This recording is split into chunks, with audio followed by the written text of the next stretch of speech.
Well, today is the day that New York reopens. If and only if you are fully vaccinated, you can go maskless in most places. And capacity limits, they're pretty much all gone too. Lots of changes. We'll explain them all, but let's start first with the masks. Businesses can set those guidelines on whether you wear them on their grounds. News Channel 9's Julia LeBlanc is joining us now from Heritage Hill. And Julia, businesses will have a tough choice to make today and in the coming weeks.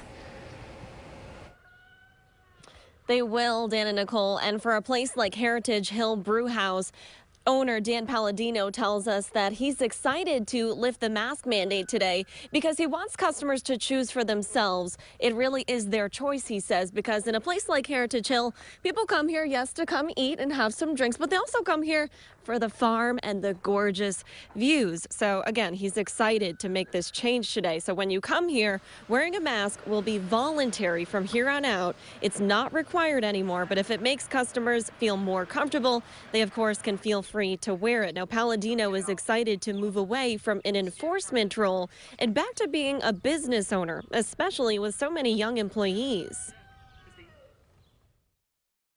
For a 17-year-old kid to go up to a grown adult and tell them to have to put their mask on, because I can't be everywhere. This is a huge place. It was very problematic. The dancing was problematic. People couldn't understand why they couldn't dance.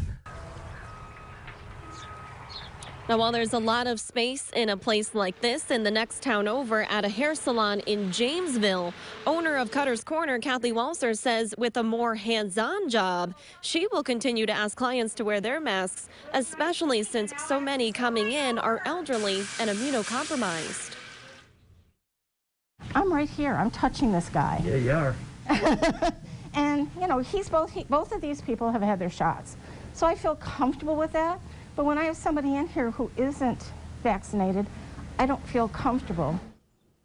Now back out here live here at Heritage Hill, Palladino tells us that since he's welcoming everyone in right now, vaccinated or not, because he's not going to be asking people if they're vaccinated, he will be keeping people when they're inside at least at 6 feet apart at their tables. But even though these new restrictions are great, he thinks for business eventually, right now he says not so much because they're facing a major staffing shortage. We'll tell you all about that coming up in the next half hour. For now, we're live in Pompey. Julia LeBlanc, News Channel 9.